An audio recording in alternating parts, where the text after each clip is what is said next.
off, one comment before we start Two Towers. The beginning of your book, if you got the one volume edition, I don't know if you've got individual volumes, if it includes this. There's a little note on the text. The first volume, Fellowship of the Ring, was first published, these are the English publication dates, was first published on July 29th, 1954. Two Towers then came out November 11th, 1954. And then Return of the King just about a year later on October 20th, 1955. So if you were one of the original readers and you got all wrapped up in, for example, the Fellowship of the Ring, and you're wondering what's going on, you've got to wait, not quite 4 months, 3.5 months before you figure out the next part, and then you have to wait nearly a year to figure out or see how the novel finally ends. Not as bad as people who experienced the Harry Potter novels when they first came out. Because the first one of those came out, at least in the United States, in 1997, and then the last one wasn't published until 2007. They came out in yearly intervals until 2000, and then you get a 3-year break, which we'll talk about when we get to those. Okay, Two Towers. Starts with the departure of Boromir. And we see Aragorn has gone off, and he finds Boromir about a mile, we're told, the bottom of 413, about a mile from the glade, the spot that they had taken harbor from the river in.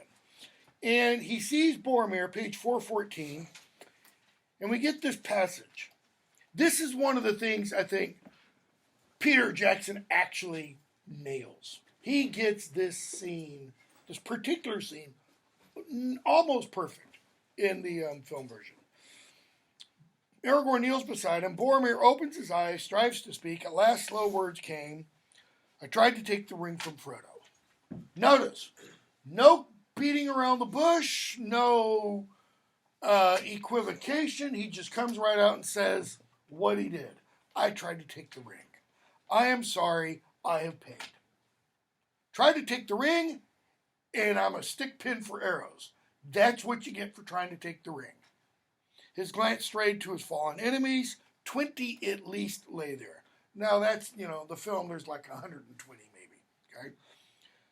It says, they have gone, the halflings, the orcs have taken them. I think they are not dead. Orcs bound them. Farewell, Aragorn. Go to Minas Tirith. Save my people. I have failed. Why does he say he has failed? He's dying. And? He gave in to his... Okay, desire for the ring, all that. Why does he really fail? According to Boromir's mindset, what does he tell Aragorn to do?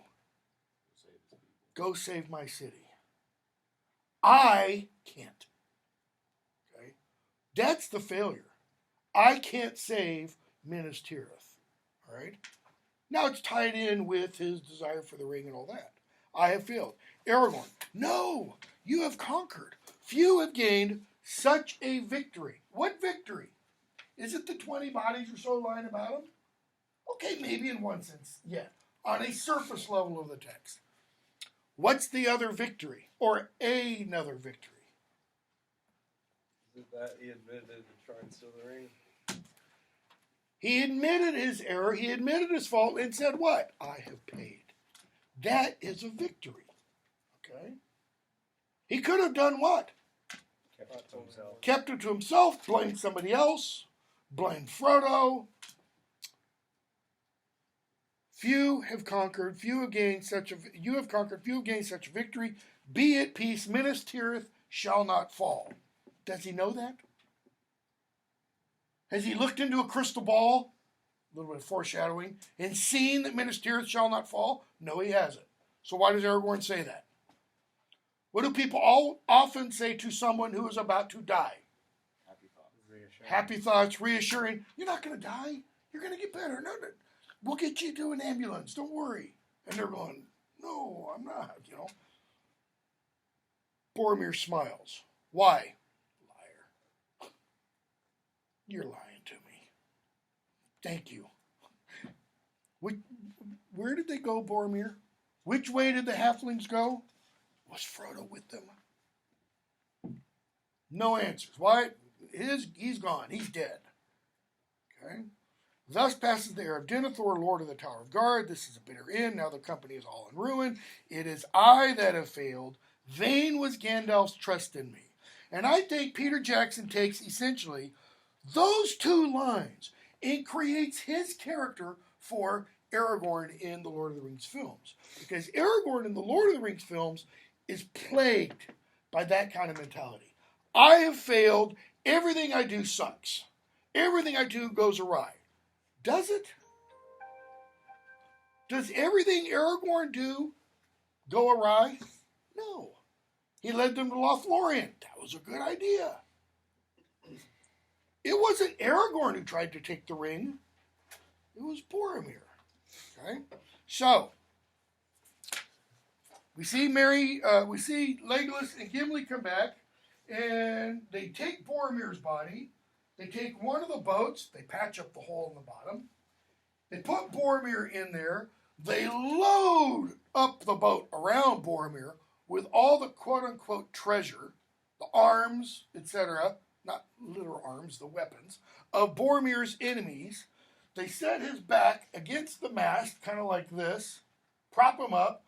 They put his horn in his lap, it's broken, and they sent him down the river. Why? Because Tolkien secretly is a lover of so-called Viking burials, where you put the guy in a boat and you send him off, and you have somebody who's an expert, archer from 400 yards away, light a flaming arrow and hit the boat. No. We don't actually have, there are a few references, by the way, to that kind of Viking ship burial. There are a whole bunch of other references to guys being put in boats and just sent off to the ocean. Why would there not be many references to, or let me put it this way.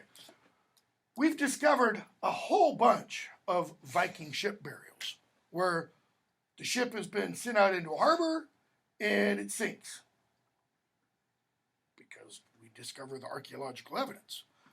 But those that burn and then sink, there's not nearly as much to discover. Okay? So it's not thought that that actually occurred very much. They send Boromir on his way.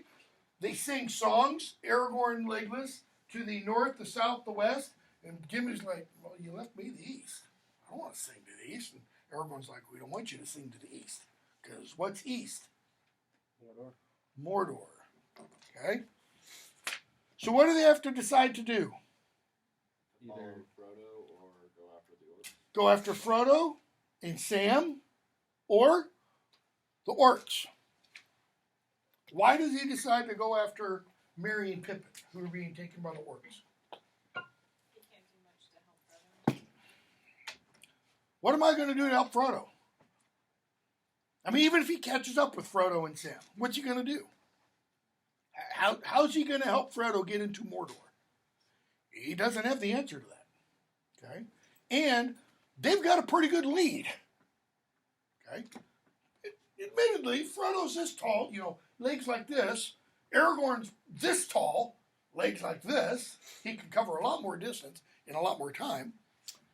But he decides to go after Merry and Pippin for another reason, too. What is that? You can't just leave, people behind.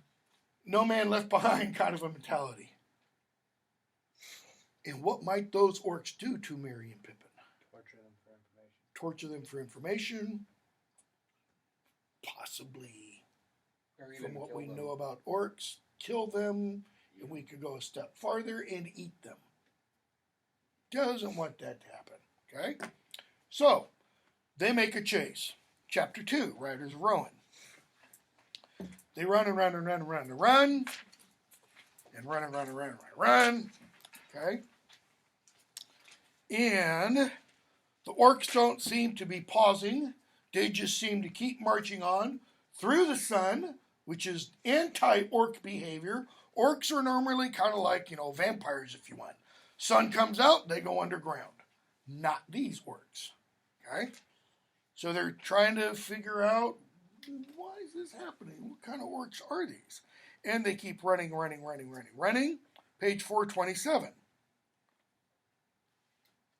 Gimli says, "This is a bitter end to our hope and to all our toil."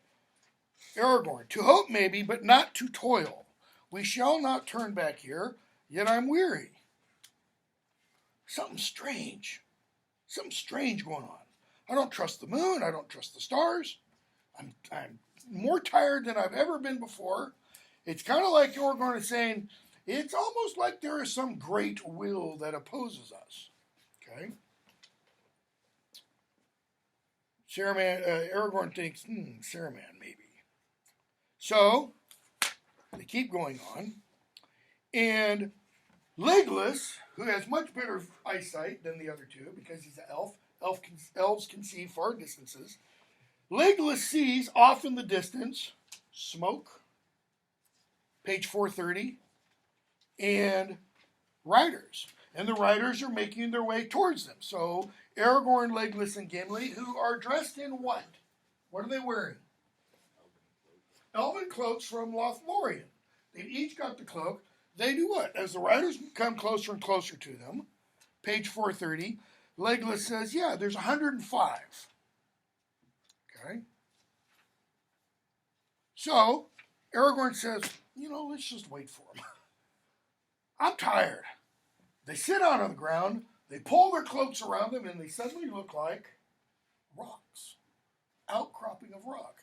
And the riders come riding right past them, and suddenly, bottom of 431, Aragorn, Legolas, and Gimli talk about the riders and such. 431, Aragorn suddenly stands up and cries out, "What news from the north, riders of Rohan?" And those riders who were riding pretty fast check their steeds and form a circle. So now you've got 105 riders in a circle around 3 individuals. Okay? Aragorn stands there silent. Legolas and Gimli sitting, kind of waiting to see what happens. And one of the riders comes up, top of the next page. "Who are you? What are you doing in this land?" "I'm called Strider," Aragorn says. "I came out of the north. I'm hunting orcs." Why doesn't he give his real name? They would know who he is. That would kind of give the surprise away. The rider leaps from his horse, gives the spear to another one, walks up to Aragorn. Notice, he doesn't just give his spear and walk up, "Hey, buddy, how you doing?" He pulls his sword out. If it's going to be kill, it's going to be close contact kill. He said, "At first I thought you were orcs." You don't know much about orcs if this is how you go hunting them. But Strider's not your real name. "How did you escape our sight? Are you elvish?" Aragorn, "Well, no. Well, one of us is, yeah. Legolas from the woodland realm, distant Mirkwood. But we have passed through Lothlorien, and the gifts and favor of the lady go with us." What would that mean as an example, if you can come up with one, in our world? Let's say with our popular, maybe not even popular, cultural Western mythology of some sort. Is there anything that would be similar to that?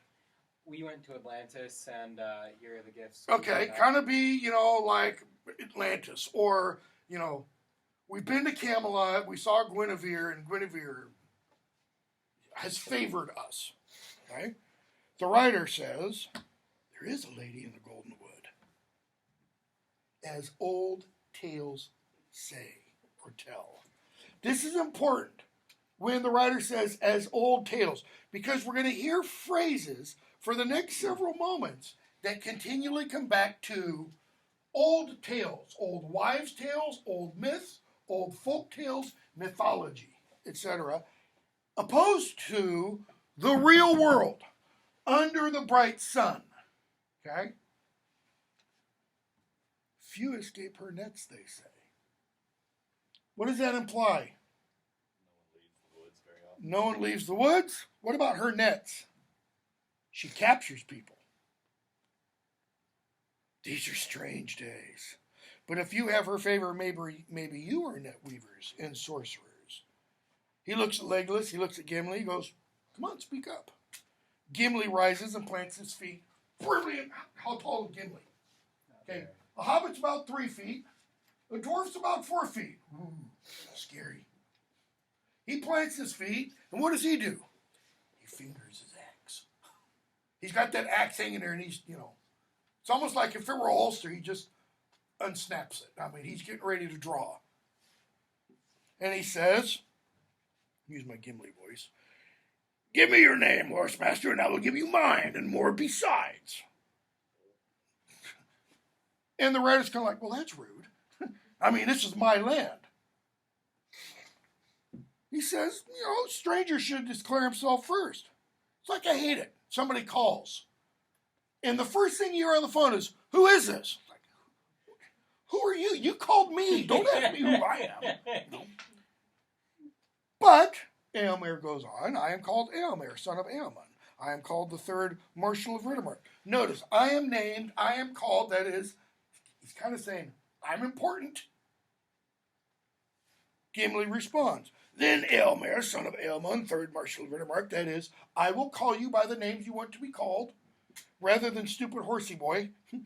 Let Gimli, the dwarf, Gloin's son, warn you against foolish words. So now he's given his name. You speak evil of that which is fair beyond the reach of your thought, and only little wit can excuse you. You speak evil of that which is fair beyond the reach of your thought. You cannot imagine somebody as fair as Galadriel. And I'm going to excuse you. Why? Because of your little wit. Wit there doesn't mean like smart alecky wit. It means intelligence. You're so stupid that you can't imagine something as fair as her. Therefore, I excuse you, moron. That's what Gimli is saying. Notice, Eomer understands exactly what Gimli means. His eyes blaze. The men of Rohan murmur angrily. They close in, so that big circle now gets smaller. Now, what's at the inside of that big circle? Spears. And if they keep pressing in, I would cut off your head, beard and all, Master Dwarf, if it stood but a little higher from the ground, midget. So they're now casting, aspersions at each other, and what happens? Legolas, he stands not alone. Now, where had Legolas been just before Legolas says this? He'd been sitting. And now he gets from a sitting position to a standing position, pulls his bow out, knocks an arrow faster than they can see. You would die before your stroke fell. I mean, this is Clint Eastwood. Make my day. Just try it. Eomer raises his sword. Aragorn jumps between them and says, okay, before you kill anybody, can we just talk for a moment? We don't intend any evil. Will you not hear us? He goes, I will. But you better tell these two to speak with more civil tongues. And what question does Aragorn ask? Who you serve. Who do you serve? Now, what does that mean? To a warrior society. That's what the writers of Rohan are. They are modeled on Old English or Anglo-Saxon thanes, warriors. Who do you serve, warrior? His lord, right? Do you serve? Whom do you serve? Are you friend or foe of Sauron, the Dark Lord of Mordor? I serve the Lord of the Mark, Theoden. We do not serve. Who's the we? Right. Rowan. The nation doesn't serve the power of the Black Land. Now, bear in mind, this is published in 1954. It's begun in 1937. What changes in the world occur between 1937 and 1954? World War II comes and goes.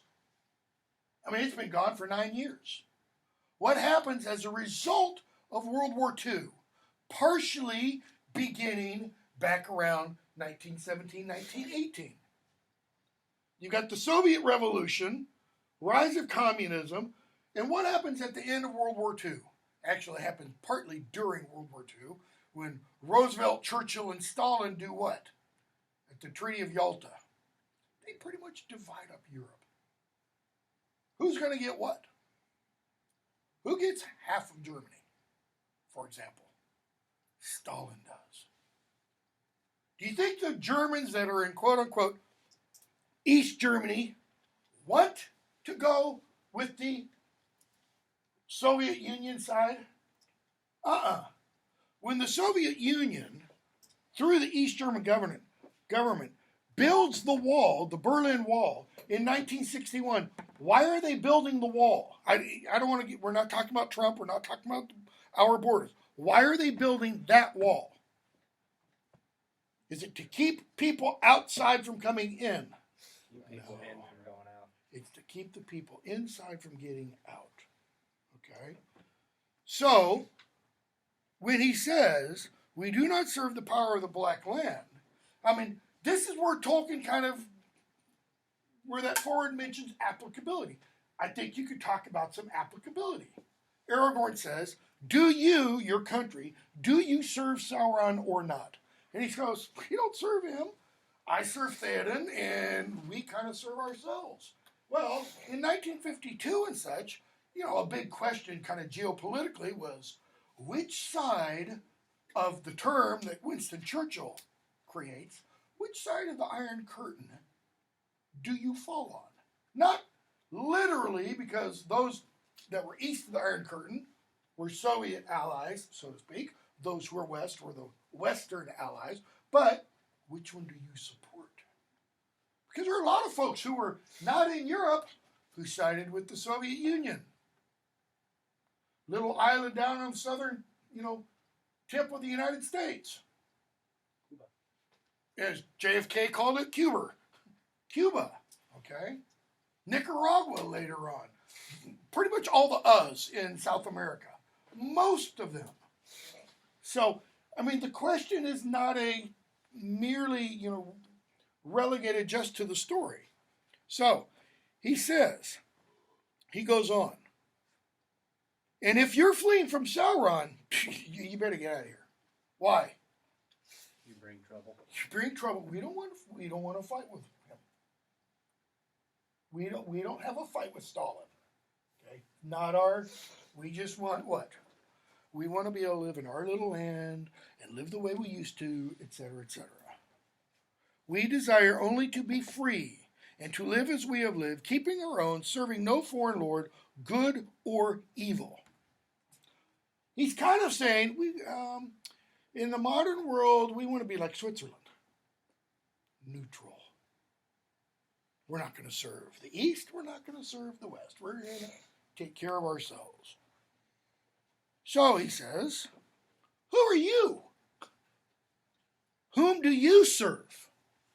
You ask me, who do I serve? Who do you serve? At whose command do you hunt orcs in our land? Now, at whose command do you hunt orcs in our land can mean what? Who do I need to talk to get Okay. to figure out what? Think of the quote-unquote war on terror. Who said you could leave Afghanistan and come into Pakistan after Osama bin Laden? Because what exists between Afghanistan, your perspective, Afghanistan and Pakistan, supposedly. It doesn't really. Borders, right? Well, the border between Afghanistan and Pakistan, it's pretty amorphous. That is, it's not like, now I'm in Pakistan. Who told you you could come into our land? That's what Éomer is asking. Aragorn, I serve no man. How can that be? How can he serve no man? Because usually, warrior society, if you serve no man, that means you're one of two things. You're an exile, or you are an outcast, or you are outlaw. An exile, you've been kicked out of your country, and you are, quote unquote, to use the Latin, persona non grata. You are a person without a home. Okay? Or you're an outlaw. You've done something so bad, they've kicked you out of the society, and the law no longer protects you. See, we think outlaw simply means somebody broke the law. Not what it means. What it means is the law doesn't protect you. You kill somebody in my family, Anglo-Saxon tradition, Anglo-Saxon law. I then go to you and say, I demand that you pay me for the loss of my family member. And how much you pay me depends upon where my family member stands in the status of society. And you say, hell no, I'm not going to pay. Okay? At that point, if I get the quote-unquote sheriff on my side, the local authorities, you then become outlaw. So that I say, John is now outlaw. What does that mean? Everybody else can kill John for me. John suddenly has what? No place to hide. That's what it means to be outlaw. The law is designed to protect, supposedly. Not so much, I would say, anymore. I serve no man means there is no one in higher authority than me.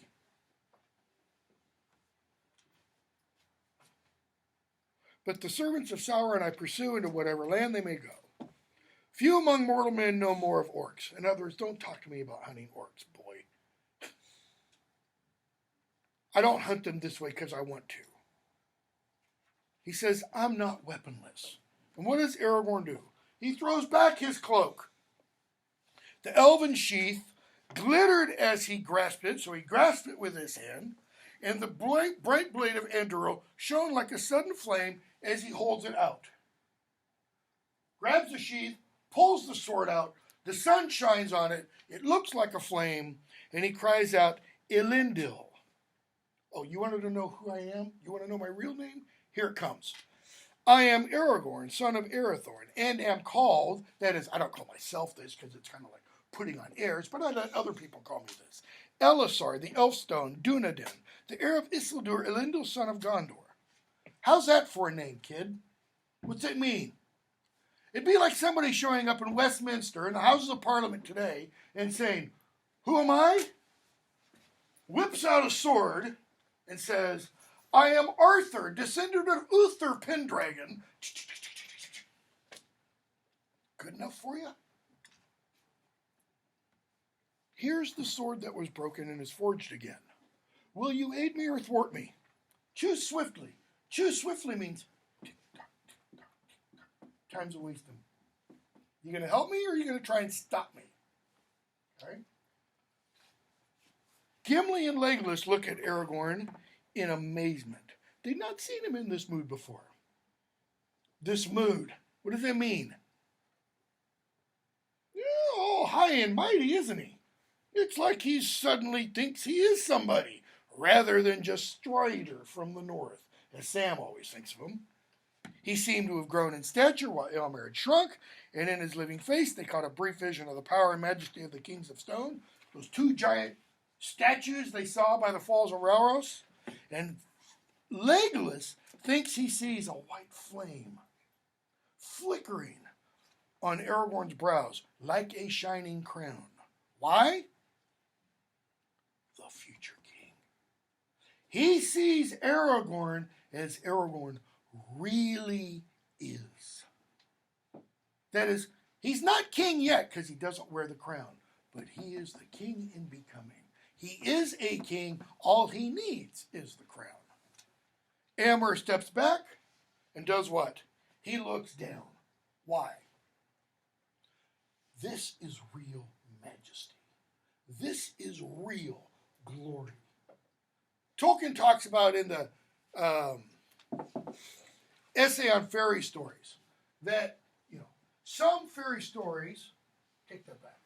Tolkien says in one of his letters that The Lord of the Rings is about real due worship. That is, people who really ought to be worshipped. not worshiped like prayed to and they can bring healing and all that, but people who are really worthy of adoration. People who are really worthy of others going, wow. Not the Hollywood celebrity or sports nonsense, but somebody you just kind of go, that is a greater, higher, whatever person than I am.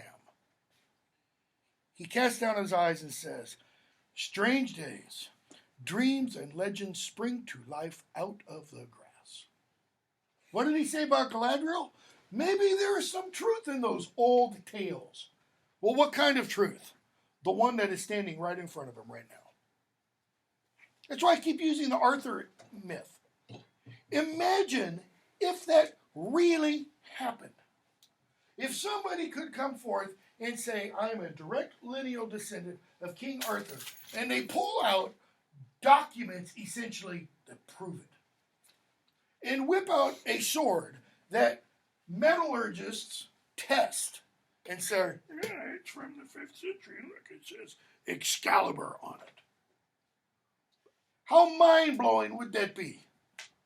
That would, there's not enough duct tape in the world to wrap around your heads to keep that, inside. So, he says, why are you here? We know about Boromir, okay? What doom do you bring out of the north? The doom of choice. What does that really mean? Doom, I talked about the other day, is related to the word for judgment, the judgment of choice. Why? Every decision is a judgment. We try not to be judgmental, and yet we all make decisions. Every one is a judgment. He says, here's your choice. You got to tell Theoden what? It's almost like cue up the old record, Bob Dylan in his later years, in his Christian phase, you got to serve somebody. You either got to serve Sauron or the others. And the others are the quote-unquote good guys. Open war lies before him, with Sauron or against him. That's your choice. Against him means aligning yourselves with others. But none can now live as they have lived. Why? The world is changing. That's why. Okay? So, what can you tell us about these orcs? They're gone. They're dead. We slaughtered them all. And our friends? Didn't see them. Well, they were dressed like us. Oh, okay. Gee, we rode right past you. Gimli says they were halflings. One of the riders, bottom of 434. Halflings. Come on, only a little people what? In old songs and tales. Do we walk in legends around the green earth in daylight? Aragorn, a man may do both. In fact, Aragorn at that point, I would say, should go. In fact, this man does both. Why? Because I am a legend. You didn't think there would ever be a return of the king. But I'm back, For not we, but those who come after will make the legends of our time. That is, you're not aware of this nameless person. He gets named later, Eothane. You're not aware of this. But you will be in a legend. You will be a legendary character.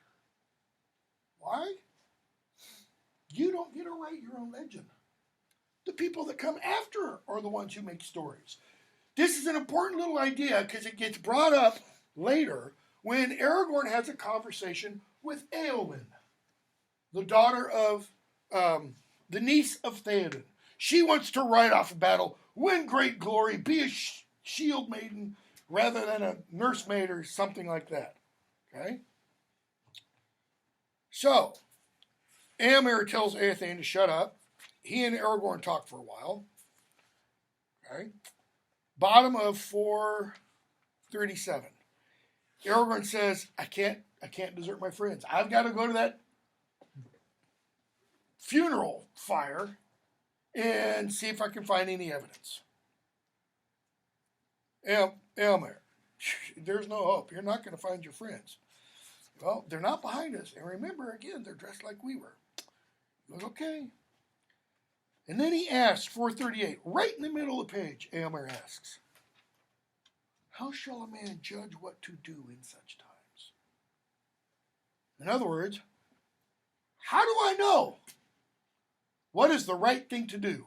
How do I know good from evil? Aragorn, as he's ever judged, good and ill have not changed since yesteryear, nor are they one thing among elves and dwarves and another among men. Now, this is Tolkien, the quote-unquote Catholic absolutist, saying good is always good, evil is always evil, and you can tell the difference between them. Or you can make a pretty good guess. But I'm going to assume for a moment we got three different races, elf, man, dwarf. What is good for a dwarf, guess what? Will be good for elves and men. What is bad for a man will also be bad for elves and dwarves. It's not relative. It's not like, oh, what's good for this culture over here? We'll just let it do whatever it wants because all cultures are equally the same, the kind of relativistic thought that we have around today. Aragorn says, this is what's important. It is a man's part to discern them, to tell between good and evil, as much in the golden wood, Lothlorien, as in his own house. You got to be able to tell the difference. Yeah, but I'm not free to do as I want to do. Why? Because Eomer serves somebody else. So what does Aragorn do? Let me help you a little bit, Eomer. I'm not a stranger here. I don't think your laws are meant to someone like me. Okay, I've not met you before, bottom of 438, because you're young. But I have spoken with Eamund, your father, and with Theoden, son of Thingol. Never in the past would any High Lord stop me from my bidding. And Eomer's like, okay. So they give him a couple horses, and they ride on. They make their way to where the orcs have been burned and stuff. And what do they realize? The hobbits got away. Okay. We get chapter 3. Now notice what Tolkien has done. The Fellowship of the Ring ends with what? Here's the Fellowship. Okay. Gandalf, Aragorn, Legolas, Gimli, Boromir, Merry, Pippin, Frodo, Sam. What happens? These two go off on their own. He's dead. He's dead. These two carried off by the orcs. These three go off after those two. Okay? First chapter. Second chapter, we follow these three. Third chapter, what does Tolkien do? He takes us to these two.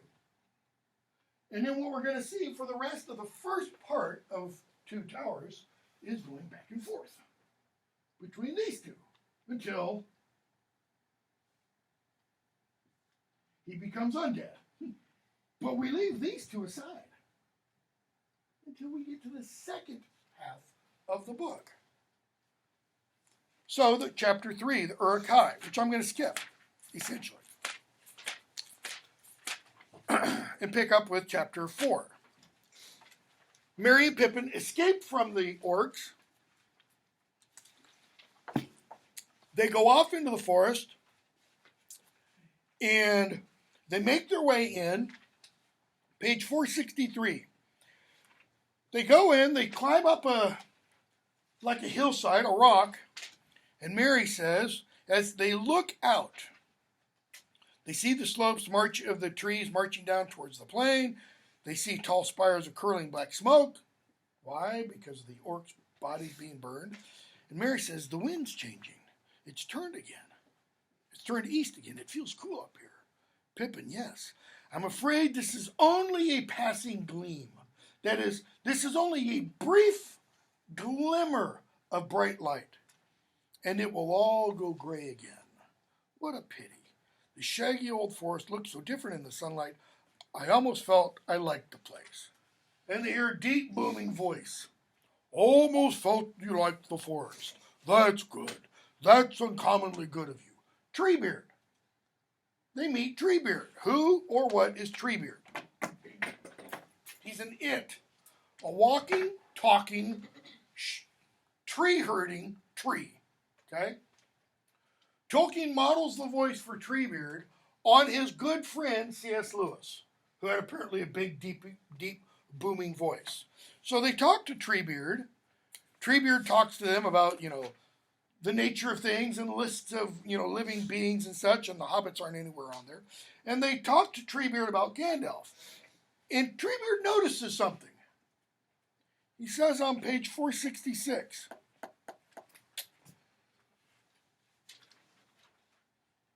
they ask, did you know Gandalf? He says, I do know him. The only wizard really cares about trees. Do you know him? Pippin, we did. He was a great friend. He was our guide. He takes them off to his home, and he says, or asks them, says, you talked about Gandalf as if his part in the story has ended, and they tell him what happens. And he's kind of surprised. They talk about Sherman, pages 473 and following. And Treebeard tells us about Sherman. I think I now understand what he's up to. He is plotting to become a power. What does he mean by a power? Like Sauron. Okay? He has a mind of metal and wheels. He does not care for growing things, except as far as they serve him for the moment. And now he is a black traitor. That is, he is a traitor to all living things. So what does Treebeard decide to do? Raise an int moot. What's a moot? Like a moot court. It's not a real court, but it's a court where people come together and they discuss and argue and hash things out. This is going to be a meeting of the ints. He's going to call a big meeting of the walking, talking, tree-herding trees. For what purpose? Is the purpose solely, I'm going to raise all these people, have them come to me so we can go to war? No, it's to decide, what are we going to do? And it's at the moot that they decide they're going to wage war against Saruman. Okay? So, Treebeard carries Merry and Pippin, and they march on Isengard. And we end that chapter with the Ints on the lip of the valley, looking down into Isengard. We have 3 minutes. And we come to the White Rider. So we leave Merry and Pippin, we leave Aragorn, Legolas, and Gimli briefly, and we get to chapter the White Rider. We're back to Aragorn, Legolas, and Gimli. They go to Fangorn, and we're told, page 491. So they figure out Merry and Pippin got away because they see little footprints. And they found the little clasp, in the grass. So 491, they go off to the eaves of the forest. And Legolas says, it is old, very old, so old that almost I feel young again, as I have not felt since I journeyed with you children. Gimli, yeah, but you're a wood elf. Elves of any kind are strange folk, but you comfort me. Where you go, I will go. Now, that's almost an exact borrowing from the Old Testament book of Ruth, where Naomi says to her mother-in-law, or Ruth says to her mother-in-law, I always get those two mixed up, whither thou goest, I will go, because her husband's dead. So I'm going to go wherever you go. Why is this so strange? Elves and dwarves. Yeah, I mean, this is oil and water. They're not supposed to, okay? So, they go off to the forest. Aragorn and Legolas kind of tell Gimli, no chopping trees, not the trees you want to chop here. And they meet an old man. Now, they saw an old man previously on the edge of the forest, dressed in white. 493. They meet an old man. Gimli tells Legolas, get your bow ready. Kill him. Shoot first. Ask questions later. And the old man says, 493, well met indeed, my friends. I wish to speak to you. Will you come down or shall I come up? Because they're on a hillside kind of looking down, or rock if you want, cliff. Okay? Gimli says, "Stop him, Legolas." "Did not I say I wish to speak to you?" said the old man. "Put away that bow, Master Elf," and the bow and arrow fall from Legolas' hands. He tells Gimli, "Put up your axe." It falls. Okay? They talk again. Notice, has he revealed himself? No. So they ask, "Who are you? What's your name?" Top of 494. Haven't you guessed it already? You've heard it before. So, you're tracking the footsteps of a couple of hobbits. So let's sit down. He turns away. What happens? Piece of his old gray cloak kind of opens up, and they see a shining white light. "Saruman," Gimli cries out. "Speak, tell us where." And the old man was too quick. He springs to his feet, jumps to the top of a large rock, throws off his cloak. He's shining in white. And Legolas cries out, "Mithrandir." Why Legolas first? Because he can see through it. He can see through it. He's an elf. He sees what? He sees Gandalf, I think. And I Sorry, I couldn't find anything like that. He sees Gandalf, I think, as Gandalf really is. As Gandalf put it to Frodo at Elrond's house, Frodo saw Glorfindel as he exists on the other side. Legolas kind of sees Gandalf as he exists on the other side. Okay, we have to stop there. Did not get nearly as far as that.